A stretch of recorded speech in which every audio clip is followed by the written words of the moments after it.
que un simple regard de lui pouvait vous faire. Certains ont pu même se faire dessus, ou comme on dit, se pisser dessus. Rien qu'à son regard. Je me suis dit, je suis dans ce pays, écoutez, j'ai eu à terminer ma mission. Je vais quand même faire 2-3 visites et aussi me rendre sur sa tombe. Et il m'est arrivé d'être dans ce lieu, dans ce cimetière. Oh, chers frères, chères sœurs, il m'est arrivé d'être dans ce cimetière seul, parce que c'était à la fermeture. Il n'y avait personne. J'ai cherché sa tombe parce que j'avais vu des photos, des vidéos. Personne ne m'a montré parce que j'ai quand même la mémoire et j'ai vu sa tombe. J'ai regardé. D'abord, il a été enterré, oui, dignement, mais comparé à la splendeur, à toute la gloire qui a pu entourer sa personne, ce sépulcre était digne. Mais je me serais attendu à plus. Et j'ai regardé, j'ai fermé les yeux, j'ai imaginé cet homme. Cet homme que j'avais eu à rencontrer une seule fois dans ma vie, à approcher moins d'un mètre une seule fois dans ma vie. Voilà, il était là, sous mes pieds. Il était là sous mes pieds. Ce grand homme, ce grand dirigeant. Mais, en ce moment-là,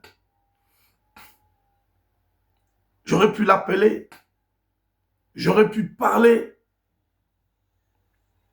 pendant des heures. Il ne m'aurait pas répondu. Il n'y avait pas un garde du corps autour. Il n'y avait personne. Il n'y avait qu'un simple surveillant des prisons, ou, gardien de cimetière. Excusez-moi. Qui était là, à côté de moi, et qui m'expliquait. Et j'ai ouvert les yeux, je me suis dit, j'ai vu le silence. J'ai senti le silence qu'il y avait autour. Je me suis dit, nous ne sommes rien. Gloire à toi, Seigneur.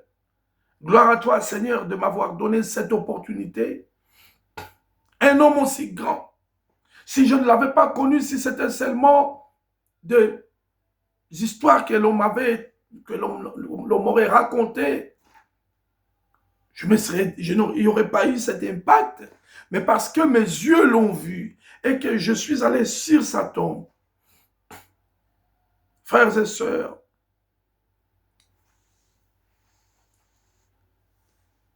la mort existe.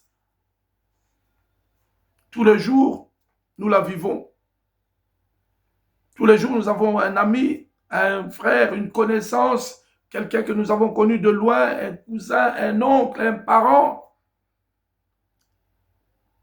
un ami, un bien-aimé, chrétien ou non chrétien, qui s'en va vers là où on ne revient plus. Je répète encore qu'il n'est pas mauvais de travailler, d'avoir du succès, d'aller de l'avant, d'avoir quelques ambitions. Mais la Bible dit, au jeune homme riche, le Seigneur Jésus disait, va, vends tous tes biens, prends le fruit de cette vente et distribue-le aux pauvres et suis-moi.